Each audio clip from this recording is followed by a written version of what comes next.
شہر اللہ المحرم، جسے محرم الحرام بھی کہا جاتا ہے۔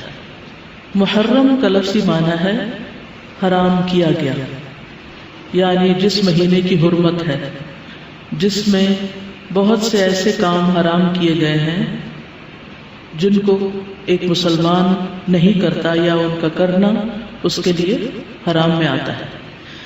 محرم کے مہینے کو شہر اللہ کہا جاتا ہے، اللہ کا مہینہ، اور اللہ کی طرف اس مہینے کی اضافت تعظیمی ہے، یعنی اس مہینے کی تعظیم کی وجہ سے اس کو اللہ کا مہینہ کہا جاتا ہے۔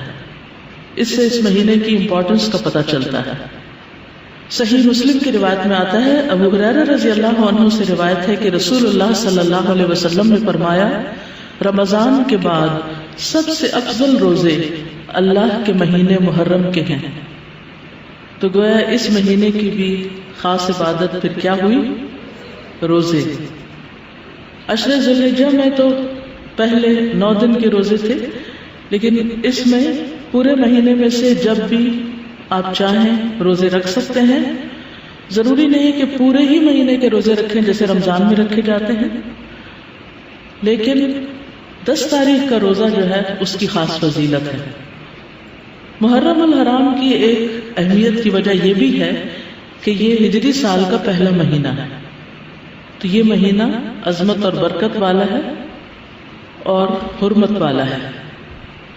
حسن بصری کہتے ہیں کہ بے شک اللہ نے سال کی ابتدا بھی حرمت والے مہینے سے کی اور اس کا اختتام بھی حرمت والے مہینے سے کیا، یعنی آغاز بھی حرمت سے، اختتام بھی حرمت پر۔ سال میں رمضان کے بعد اللہ کے ہاں محرم سے بڑھ کر عظمت والا کوئی مہینہ نہیں۔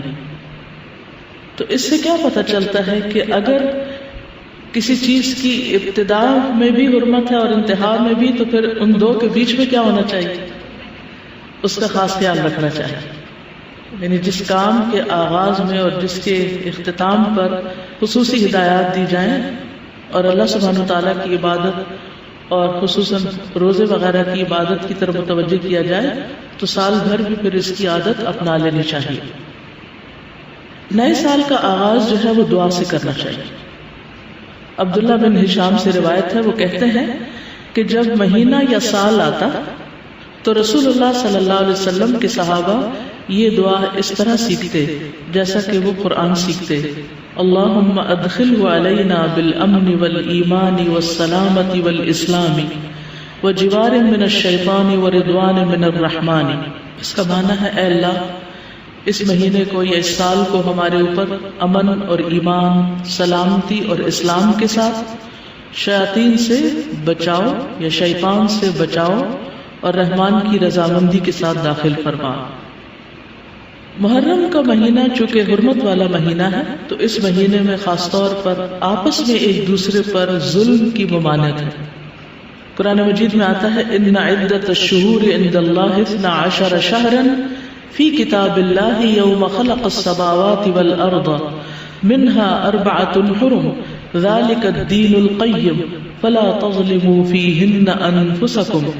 بے شک مہینوں کی گنتی اللہ کے نزدیک اللہ کی کتاب میں 12 مہینے ہیں، جس دن سے اس نے آسمانوں اور زمین کو پیدا کیا، ان میں سے 4 حرمت والے ہیں، یہی سیدھا دین ہے، سو ان میں اپنی جانوں پر ظلم نہ کرو۔ تو میسج کیا ہے؟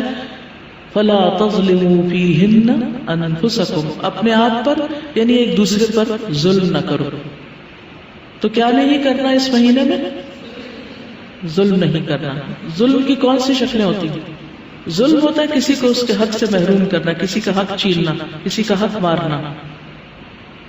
اس کا یہ مطلب نہیں کہ باقی مہینوں میں ظلم کر سکتے ہیں، اس کا مطلب یہ ہے کہ دوسرے مہینوں کی بنسبت ان حرمت والے مہینوں میں ظلم بہت بڑا گناہ اور بوجھ ہے، اگرچہ ظلم ہر حال میں بہت بڑا گناہ ہے، مگر اللہ جس کام کے گناہ کو چاہے بڑھا دے، جیسا کہ اللہ جس کام کے اجر کو چاہے بڑھا دے۔